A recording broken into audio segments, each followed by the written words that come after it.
Muy bien, vamos a ver. Quiero, tal vez hermanos, así que de forma muy... Tienen el folletito ¿verdad? ¿Ustedes no lo tienen? Ani, hay más de estos, sí. Este folletito tiene una información. Entonces, lo que yo quiero es que hagamos en este momento muy, muy rápido, por ejemplo, como tres grupitos, ¿verdad? Digamos, aquí hay uno, aquí hay dos y tal vez allá atrás hay tres. Ah. Ok, resulta que eso tiene, a ver, es otro grupo ahí atrás, gracias, así bien rapidito y este otro tres aquí, que nadie se quede por fuera. El folletito tiene tres, perdón, ahí están. Hey chicos, las instrucciones así porque, vea, tiene tres párrafos, básicamente en donde dice 10:45 que se llama temas históricos y teológicos. El número 2, vista panorámica de Marcos, y el número 3, secreto mesiánico. Entonces, vamos a repartirlo así, donde está Jorge y donde está Hugo, es el grupo número 1, que sería temas históricos y teológicos. ¿Qué es lo que van a hacer? El grupo 2, ustedes, Gis, gracias, y el número 3, ustedes. ¿Qué es lo que se va a hacer? Ustedes le van a dar una lectura, van a sacar algunas cosas que usted cree que son importantes o que es parte de lo que usted aprende ahí como grupito, ¿verdad? Y después agarran a una persona para que nos cuenten sobre lo que pudo rescatar del tema. Eso es básicamente lo que vamos a hacer. Pero esto tiene que ir en conjunto con algo que va a ponerse ahí, que solo tienen que oírlo. No tienen que verlo, pero escúchenlo con atención porque es un dato muy, muy importante. ¿Ok? ¿Están listos? Entonces, vamos con el video. ¿Sí entendimos la dinámica? Ok, listo. Vamos. Introducción al Evangelio de Marcos. El Evangelio de Marcos presenta las buenas nuevas acerca de Jesús como lo habría hecho un reportero. Los lectores que no eran judíos, en especial los de Roma, necesitaban escuchar toda la historia de Jesús. Por eso, Marcos esboza los acontecimientos de la vida de Jesús y sus acciones. Deja fuera los detalles que habrían sido de interés para los lectores judíos. No hay una genealogía para demostrar el derecho de Jesús al trono de David. Y se critica poco a los líderes religiosos de Israel. En cambio, el Evangelio de Mateo razona con mentes judías para tratar de demostrar que Jesús es el Mesías prometido por las Escrituras del Antiguo Testamento. Muchos creen que este Evangelio fue el primero de los 4 que se escribió en los años 50 o 60, antes de la destrucción del Templo de Israel en el año 70, después de Cristo por los romanos. La mayoría considera que fue escrito por Juan Marcos, era hijo de una influyente dama de Jerusalén llamada María, y también primo del misionero Bernabé. Juan Marcos, al que se le solía llamar sencillamente Marcos, no era apóstol, pero acompañó a Pablo y a Bernabé en su primer viaje misionero. Marcos presenta con toda claridad a Jesús entrando en la historia como siervo y siervo sufriente. No vino como rey vencedor, sino que vino para sacrificar su vida. La tercera parte de su evangelio está destinada a relatar los sucesos de la última semana de Jesús en la tierra, entre ellos su muerte y resurrección. Escucha ahora a Marcos mientras le informa sobre la vida de Jesús como el Salvador del mundo y el siervo modelo de todos nosotros. Ok, ¿estamos listos? Bueno, Empieza el grupo noches. número 1 con el título que es... Se llama temas históricos y teológicos. Lo que estuvimos viendo más que todo son las emociones humanas de Cristo, las limitaciones y pequeños detalles que subrayan el lado humano del Hijo de Dios. Entonces vimos varias citas bíblicas que nos ayudaron mucho en lo que son las emociones humanas de Cristo, que es la misericordia, que es el enojo, la compasión. Después vimos en limitaciones humanas también que él dormía, que le daba hambre y limitado a saber, porque en el último versículo que leímos, a ver si me recuerdan, que era mi grupo de apoyo, me va a recordar, ¿no? que le preguntan los discípulos que cuándo van a pasar estas cosas. Entonces él dice que aún ni el Hijo, ni los ángeles. Entonces también era él estaba limitado también a saber esos tiempos, ¿verdad? En su parte humana. Y la otra, que nos quedamos pecadillos un poquillo, el grupillo, pero de ahí aquí salimos avante, que fueron otros pequeños detalles que subraya el lado humano del Hijo de Dios, fueron decisiones para cuando él sanaba, ¿verdad? Como dijo doña Alicia, que también él tomaba decisiones para sanar, y después que lo dijo también Jorgito, de buscar cosas naturales, como cuando hizo barro con la saliva, ¿verdad? Y le puso al ciego para que pudiera ver también. Entonces fue algo así como pequeñito porque no nos alcanzó el tiempo, pero ahí lo sacamos así y esto fue lo que aprendimos. Ok, bueno, el grupo número 2 dice el video que es de una mujer que posiblemente era una mujer de condiciones bastante, ¿verdad?, importantes, y que se llamaba María. Más María. Era poderosa, sí. Juan Marcos era de plata, aparentemente. Era hijo de Mary. Bueno, a nosotros nos tocó la vista panorámica de Marcos. O sea, una vista amplia de lo que es Marcos en una forma muy rápida. ¿Ok? Entonces, nos muestra rápidamente una sucesión de los eventos de la vida de Jesús. Es uno de los evangelios más cortos. También dice ahí que sugiere que el libro de Marcos fue escrito para los romanos por la forma en que está escrito, ¿verdad? El vocablo que tiene ahí, también por lo que muestra mucho las costumbres judías. Y se escribió en griego. Otra parte importante es que también vimos ahí en el video, es que Marcos estaba familiarizado con los apóstoles Bernabé, Pablo, Pedro y Bernabé. Y muestra un hecho también ahí que llama la atención. Cuando arrestaron a Jesús, la parte donde habla de un hombre que iba cubierto con una sábana y que lo arrestaron y se escapó, se cree que ese era Marcos, Juan Marcos. ¿Qué? Ok.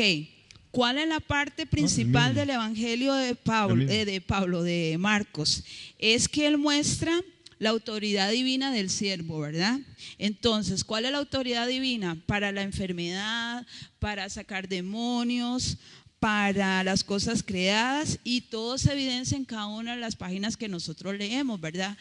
Ahí muestra 21 milagros registrados, pero los 20 primeros se encuentran en las primeras 10 páginas. Chan, chan.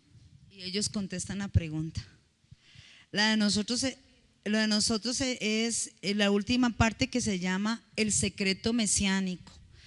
Y lo que nosotros aquí comentamos, bueno, lo leímos, y lo que comentamos y creemos y aprendimos en medio de esta lectura es que es interesante que en medio del evangelio de Marcos, la parte mesiánica, la parte mesiánica, ¿verdad?, del Mesías, el ungido de Dios, ¿verdad?, no se ve tan evidente, no está tan evidentemente marcada, sino que está ahí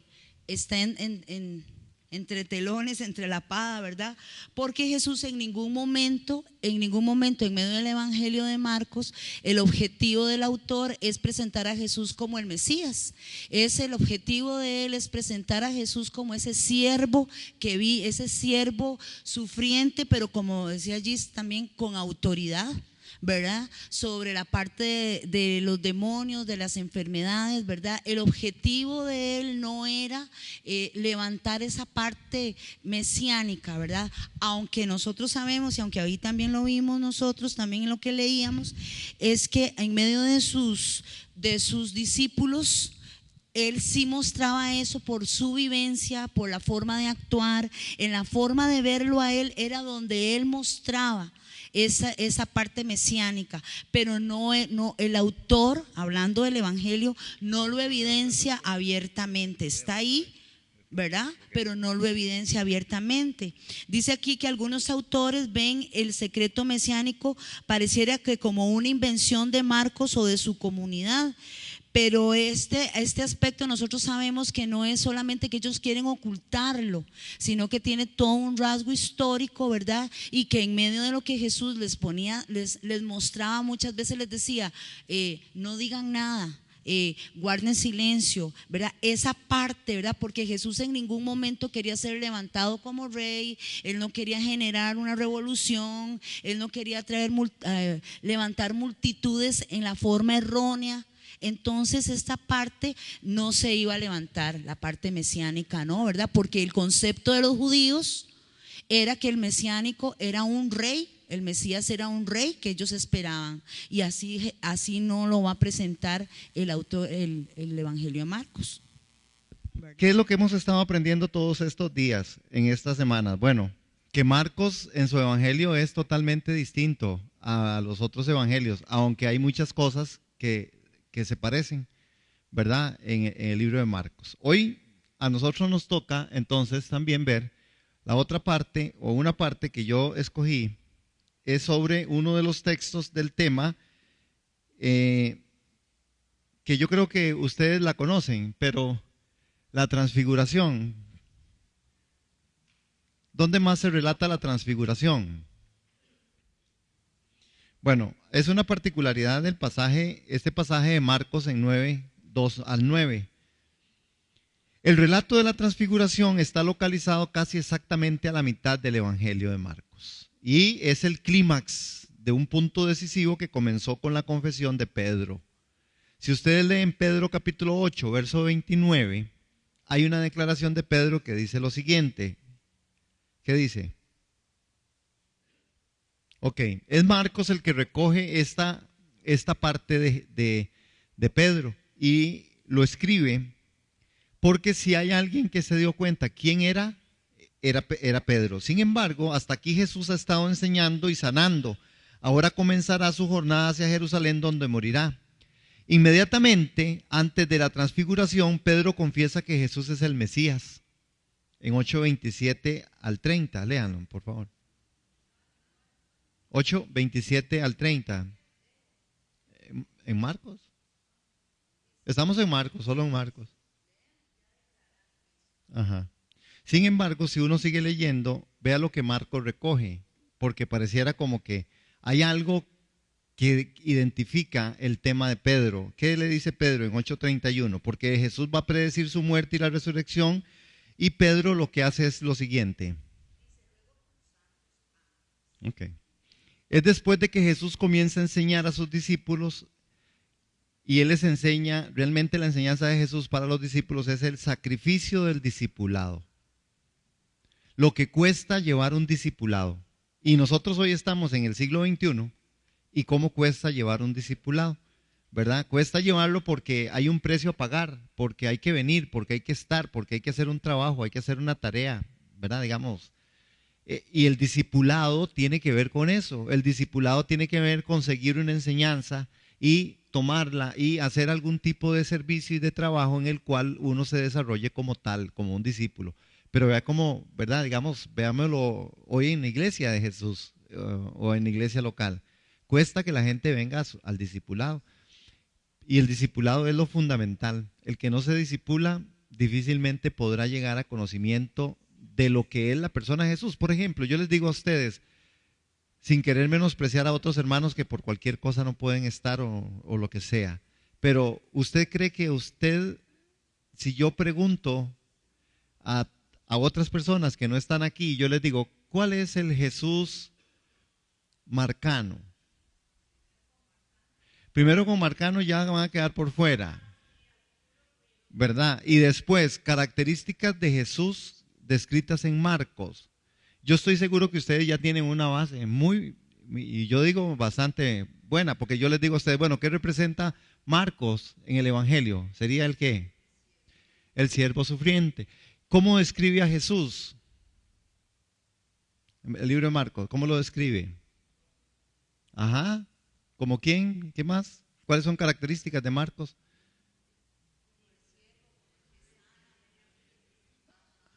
Ajá. Ajá. ¿Por quién es influenciado Marcos a escribir? ¿Por qué es tan importante saber eso? Ajá. Porque si no, uno no entiende un poco de cosas. Vea que Pedro es de ángel a demonio.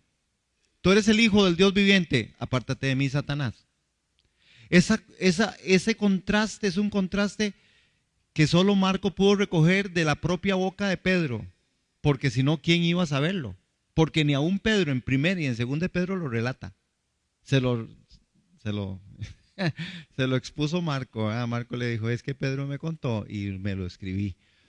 ¿Por qué es tan importante Juan Marcos? ¿Quién era Juan Marcos? ¿Por qué Juan Marcos está ahí? Hay una narración en un texto que dice que él andaba envuelto en una sábana y cuando lo iban a agarrar salió en carrera y lo dejaron sin nada, ¿verdad? Andaba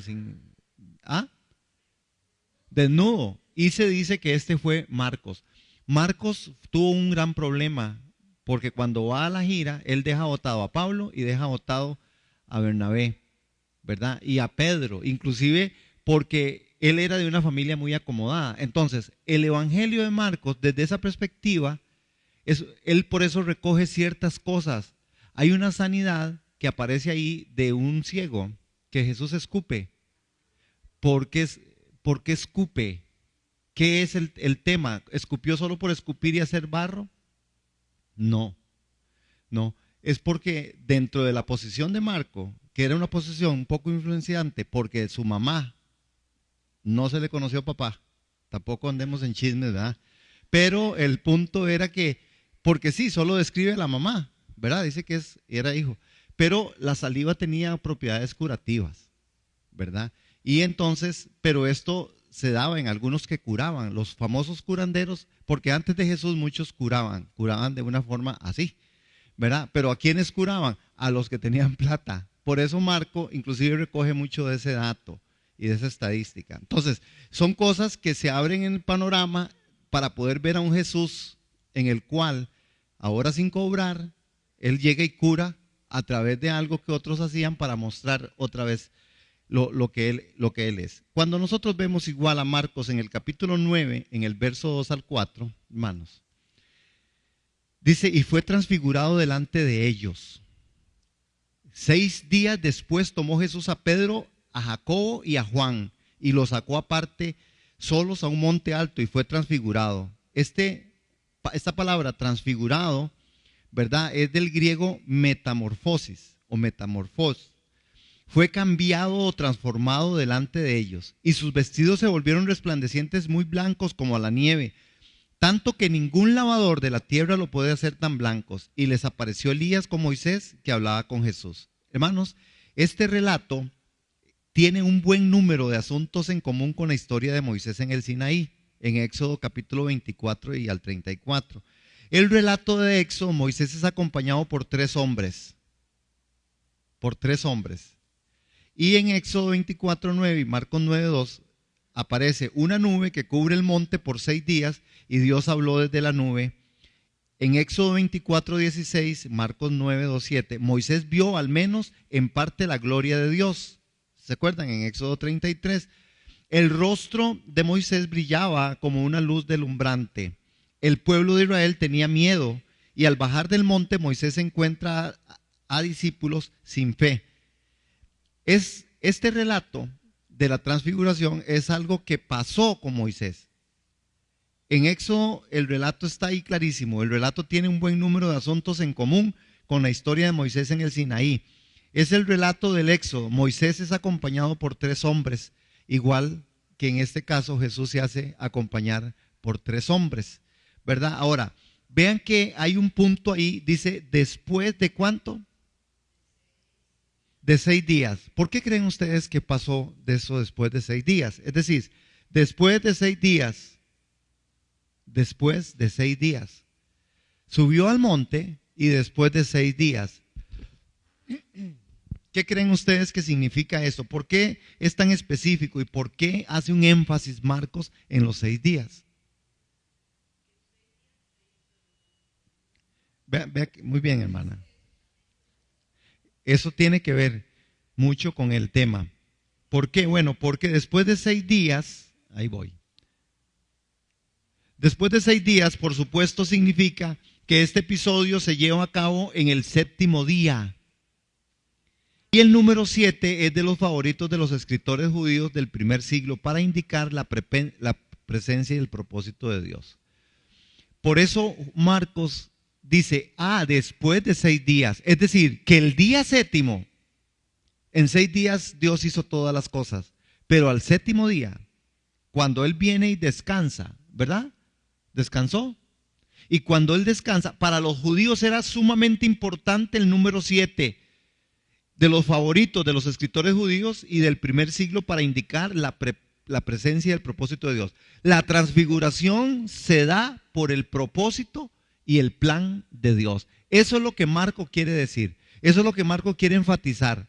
Porque Marcos estaba muy claro que es importantísimo para él el estar escribiendo, y cuando él escribía estaba relatando mucho de lo que Pedro le estaba diciendo, y este 7 iba a ser algo muy importante, iba a dar autenticidad, iba a dar testimonio de que de verdad la transfiguración fue al 7º día, no fue en el primero, ni en el cuarto, ni en el quinto, no, ni en el sexto, fue en el 7º día. Entonces vemos a Marco cómo enfatiza, ¿verdad? Y en este número 7 de los favoritos de los escritores judíos, y también Pedro, Jacobo y Juan construyen el círculo íntimo de Jesús. Es decir, Jesús los escoge para acompañarlo en momentos particularmente sensibles, como la sanidad de la hija de Jairo y las profecías escatológicas, y en Getsemaní Jesús se hace acompañar de ellos.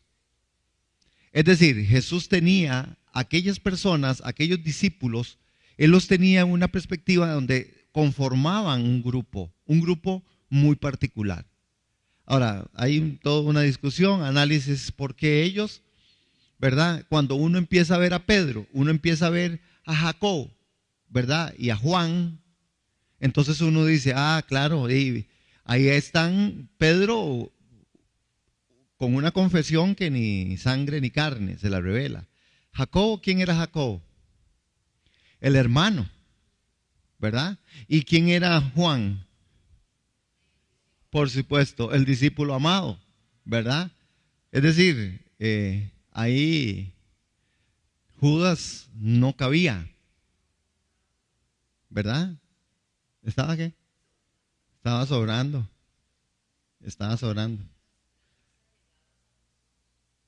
Sí, porque hay características de los discípulos, ¿verdad que sí hay características de los discípulos? Cuando uno estudia a los discípulos, uno los ve que son distintos. Pedro hace este empuje, Juan es un hombre que estaba muy, muy cerca, Jacob, siendo su hermano, parece que fue uno de los que creyó en Jesús, porque los otros hermanos no creían, él tampoco creía, pero después Jacob es el que reconoce a Jesús. Aún siendo hermano y viviendo en medio de ellos, ellos no creían, ¿verdad? Y los otros discípulos parece que eran seguidores, estos son líderes.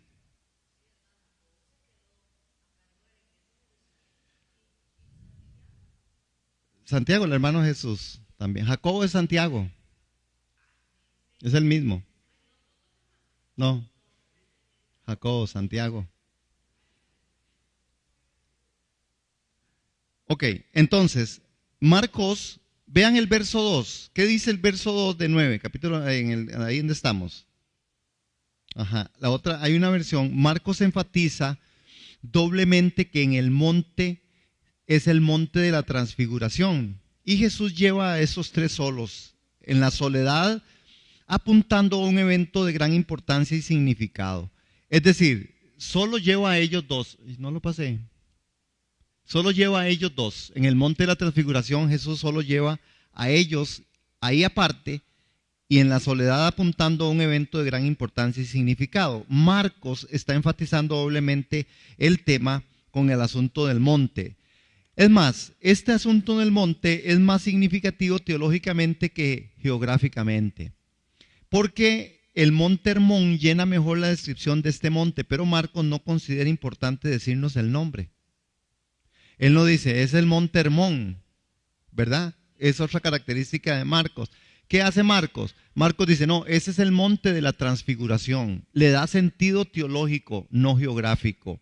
Y eso lo rellena y lo llena de mucha importancia. ¿Por qué? Bueno, porque cuando nosotros leemos, entonces si estamos aquí estudiando Marcos y leemos Marcos, y usted va a tratar de encontrar el monte de transfiguración, no lo encuentra de esa forma. Si usted lo ubica geográficamente, es el monte Hermón.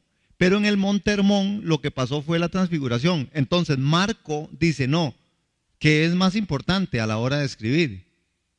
La parte de lo que se dio, lo que fue importante, no el monte Hermón. Y mucho de esto es lo que acontece hoy en día a la iglesia. ¿Por qué? Porque las iglesias se están caracterizando por cosas. Es la iglesia de fulano o la iglesia de sotano, en donde hay, ¿verdad? Por ejemplo, son famosas.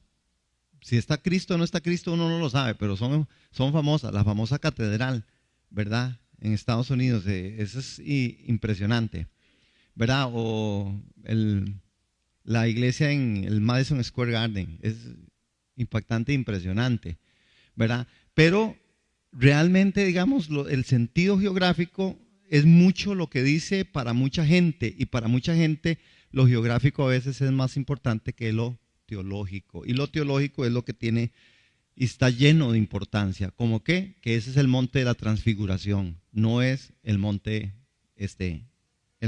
Hermón. Sí, posiblemente, aunque Marco, sí, lo que pasa es que Marco se pelea con Pablo y con Bernabé y nunca más le volvieron a hablar, no se perdonaron hasta después de mucho tiempo, ¿verdad?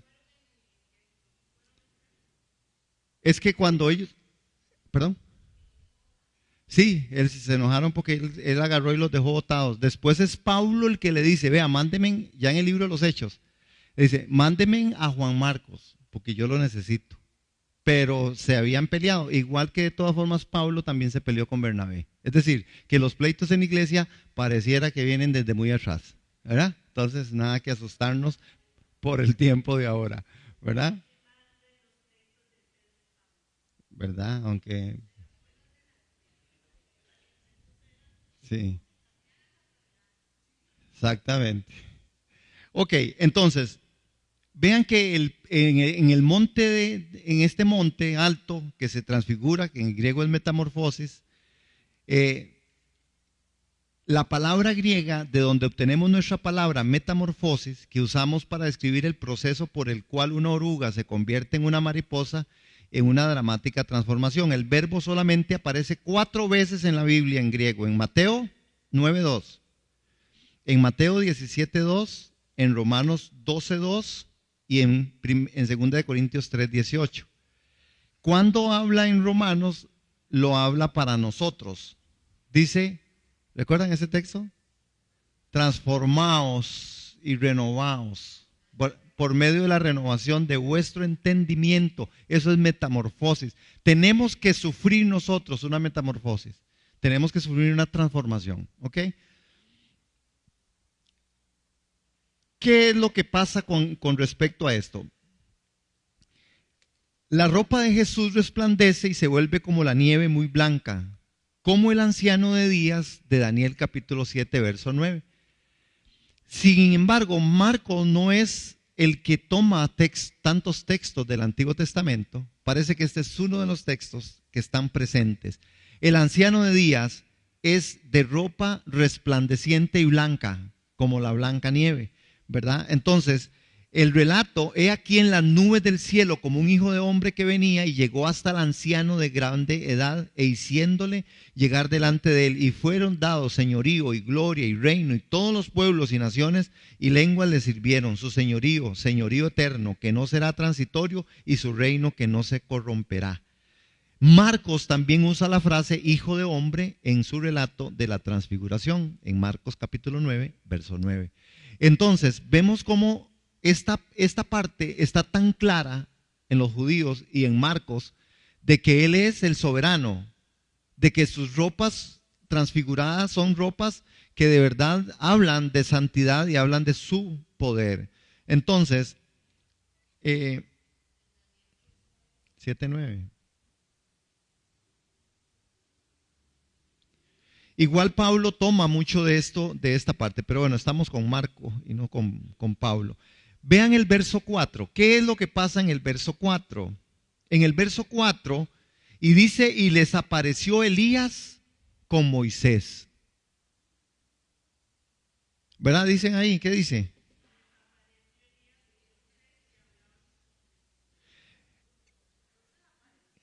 Sí, se les apareció. Se les apareció Elías y Moisés. ¿Verdad? Ahora, el orden de los nombres es lo reverso de lo que pudiéramos esperar. Y esa es una característica en Marcos. Marcos dice cada cosa, inclusive ustedes leyeron ahí que algunos no creen que Marco, en la escritura de Marco, cuando habla de, ustedes fueron los que tienen el texto, ¿verdad? La lectura. Ajá. En donde se dice que posiblemente ese era un asunto de Marcos, que él inventaba.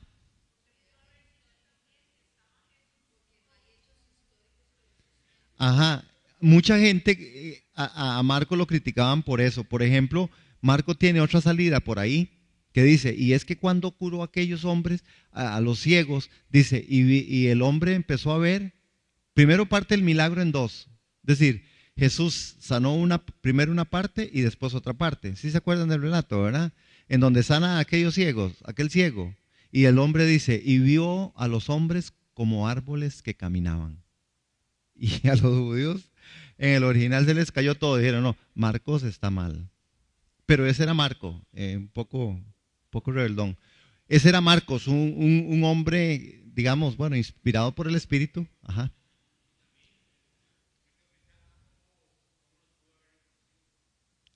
¿Quién? Ajá. Ok, eso es muy importante y es esto, vea. El orden, lo pasa cronológicamente, Moisés vino primero y fue el más importante de los dos, ¿verdad? Entonces, el griego tiene a Elías apareciendo con Moisés y parece explicar una cierta subordinación de Elías a Moisés, ¿verdad? Sin embargo, se corrigen el orden de Marcos colocando el nombre de Moisés antes del de Elías. Entonces, frecuentemente se ha notado que Moisés fue el gran dador de la ley y Elías el gran profeta. Así que estos dos hombres encarnan la ley y los profetas. Les voy a contar por qué sí sabían, ellos sí podían saber. Ellos sí sabían porque en el pueblo judío, antes de Jesús, por eso lo que va a pasar es importantísimo. No es que Jesús se le transfiguró solo la ropa. Es que hay una voz que viene del cielo que va a decir algo que va a cambiar radicalmente, totalmente, que es lo que va a hacer que los judíos y que el pueblo judío sea diferente y se parta y la persecución empiece a tomar lugar. Porque para ellos, el pueblo judío tenía a Moisés y a Elías como los dos hombres más grandes de la historia. Ellos conocían, la Torá estaba lista, ellos conocían la Torá y la Torá hablaba de Moisés. Y la Torá hablaba como Moisés era el hombre de Dios, el primer profeta, y después, cuando mucho más tiempo después, ¿se acuerdan? Cuando nosotros empezamos a leer Marcos, que aparece Juan el Bautista, y entonces lo reconocen como el Elías que había de venir. Este Elías era el que realmente en el libro, en el Antiguo Testamento, en donde, no es Ageo, más afuera, el último, Malaquías, más afuera, digo yo estoy viéndolo así como corrido, más allá, corriendo las hojas. Él dice, ese es el Elías que va a venir. Para ellos era de verdad preponderante. Dicen los estudiosos que de todas formas, a la apariencia de Moisés ya había una descripción cómo era Moisés y cómo era Elías. Por eso lo reconocían, porque ellos tenían las figuras. Acuérdese que la parte artística era algo evidente, de ahí que los santos que hoy maneja la otra parte de la Iglesia Católica tratan de asemejar, porque se entendía por figuras, ¿verdad? Más o menos cómo eran las personas. Hasta el día de hoy hay una gran discusión de cómo era Jesús y ya hay algunas cosas que han sacado y han hecho, ¿verdad? Entonces parece que por esa indicación. Otra de las cosas que ocurrió ahí es que la intención de Marcos es tener estos dos estas dos formas, la ley y los profetas, y podría esperar que el nombre de Moisés apareciera primero para que tuviéramos el orden tradicional. Porque la ley y los profetas más bien era que los profetas y la ley, pero era la ley y los profetas. Ese era el orden, así era como estaba escrito. ¿Se acuerda que el domingo estuvimos nosotros hablando de la forma en que Dios nos ha venido revelando? Se llamaban las progresiones, ¿verdad? Y en las progresiones, así es como ha funcionado. Es la ley la que da partida para que entonces la profecía tome lugar. Sin la profecía, sin la ley, la profecía no tendría sentido. De ahí que Moisés es el primer profeta reconocido, ¿verdad? Pero encargado de la ley. Ahora, Moisés es el precursor y Elías es el preparador, según Malaquías 4, 5, 6 y 7. Y el papel preparatorio de Elías es mucho más fuerte, enfatizado en Marcos, explicando el orden de que están enlistados. De acuerdo con Malaquías, los preparativos finales para la intervención de Dios incluye una cuidadosa atención a los mandamientos de Dios en la ley de Moisés. Por eso es Elías.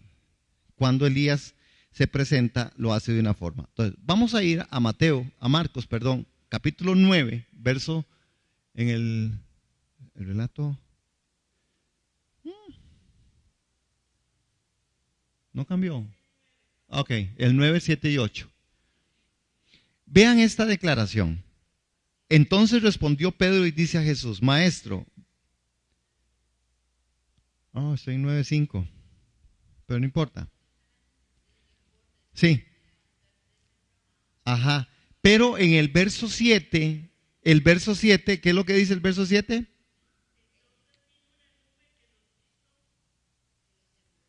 Ajá, que los envolvió y ¿qué les dijo? Este es mi hijo amado.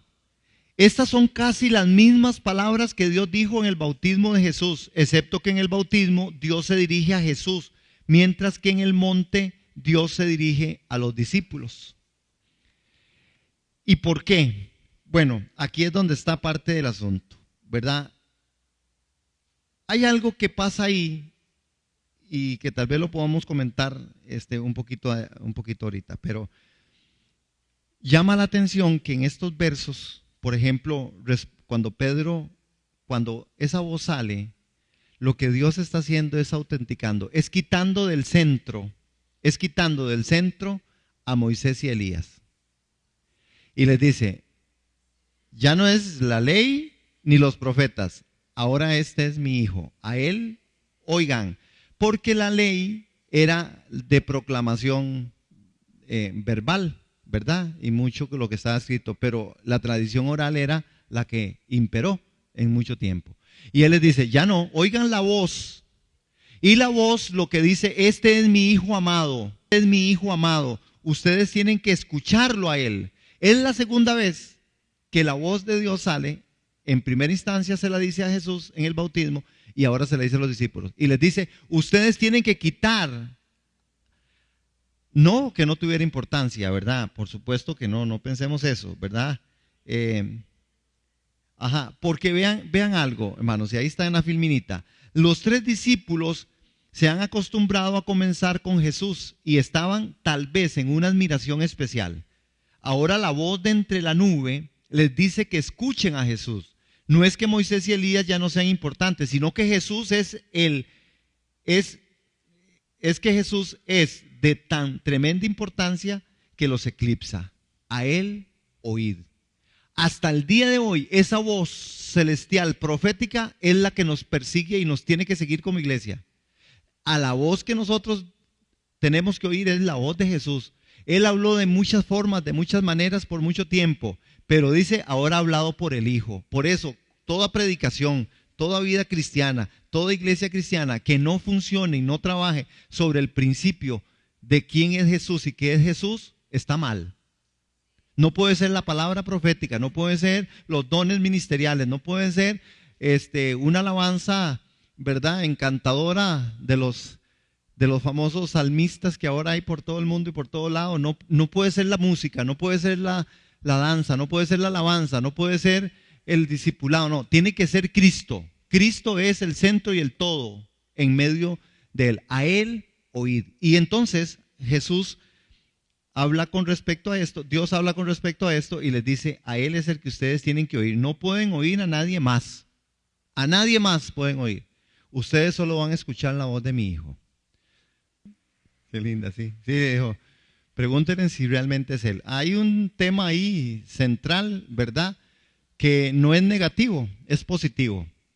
Juan argumenta no porque no supiera si Él era Jesús, sino porque Él manda a los discípulos y les dice, vaya, pregúntenle si Él es. Porque Él dice, yo no soy. Vaya, pregúntenle si Él es. Y esta es parte de la enseñanza o del principio que está ahí. Y el otro punto del principio y la enseñanza es que Juan sí sabe dónde llevar su fe. Y Juan lleva su fe a Jesús. Juan sí sabe a quién preguntarle. Debiéramos nosotros saber a quién preguntarle. Porque a Juan le preguntaron, es que vea, ¿ese es Jesús o no es Jesús? La duda no era de Juan, la duda era de los discípulos. Por eso Él los manda, les dice, vaya, pregúntele, ¿quién es? Entonces después le dicen, vea Juan, Él no nos dijo que Él era, pero dice, vea, ahora los ciegos ven, los sordos oyen, ¿verdad? Todo, dice, todo está pasando, los pobres está siendo anunciado el evangelio. Entonces Juan dijo, qué bueno, ya es tiempo de que yo pierda la cabeza.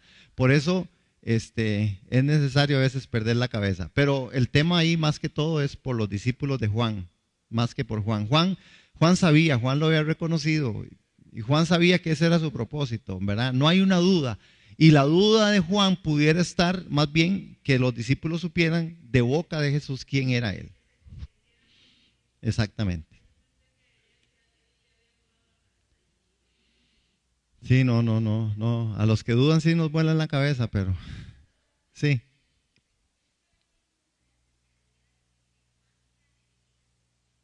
Ajá.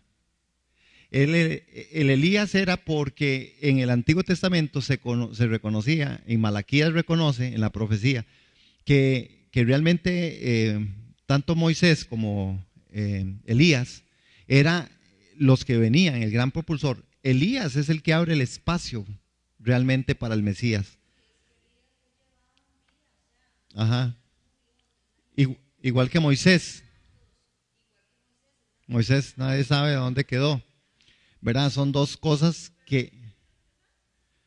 No, dice la Biblia que nadie sabe de dónde pusieron su cuerpo. Pero cuando Moisés se retira y cuando Moisés, el Señor le habló y le dice, usted la verá de lejos, y dice que él se apartó y nunca más. Sí, de Elías pues sí, dice que fue tomado en un carro de fuego y al cielo fue llevado. Sí, que Dios lo enterró, ¿verdad? Entonces, pero nadie supo hasta dónde lo enterró, ¿verdad? ¿Y qué significará enterró? Hay un relato que habla de eso, pero que peleaban por el cuerpo de Moisés en Judas. Pero específicamente habría que ver el texto porque yo creo que no es literal. Yo pienso que más bien es un asunto, otra vez, apuntando a la ley, apuntando a la parte de la ley, no tanto al cuerpo, porque Moisés al final no era nadie, era solo un humano.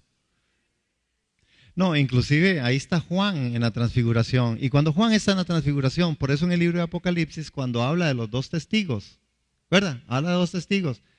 Y estos dos testigos, Juan va a relatar que son Moisés y Elías, otra vez, ¿verdad? Porque Juan sí estuvo ahí y Juan vio, inclusive Pedro le dice, hagamos 3 enramaditas aquí, para quedarnos aquí como, ¿verdad?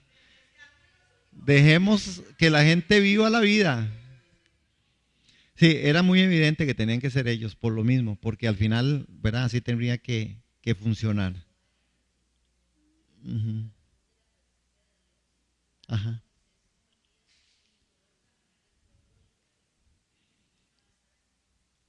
Ok, otra de las cosas es lo que Marcos capítulo 9 te relata, pero creo que eso lo vamos a dejar para la próxima, porque ya esto no me cambió. Sí me cambió, pero no importa, no lo vamos a ver. Creo que es Marcos 9:9 que le mandó que a nadie dijesen nada, ¿verdad? Que hemos llamado este tema como el secreto, ¿verdad?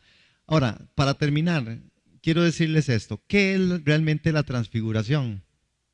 La transfiguración, la metamorfosis, realmente lo que pretendió o lo que realmente era, o lo que fue, es que no fue un asunto solamente de que hubo una vestidura nueva, resplandeciente y blanca para Jesús, sino que más bien lo que Dios le permitió a ellos fue ver la naturaleza divina de Cristo. Realmente lo interno de Cristo se puso externamente. Ese era Cristo en toda su esplendor y su gloria, ¿verdad? Eso fue lo que realmente sucedió. Lo que ellos pudieron ver fue lo que Moisés pudo ver solamente en la espalda, la gloria de Dios. Lo que ellos vieron fue que lo interno de Jesús se convirtió en lo externo, y esa es la famosa transfiguración. No era un asunto solamente de un vestido distinto. No era solo que se cambió de ropa, es que lo que internamente él era, externamente lo reflejó, y ellos lograron ver la transfiguración. Amén.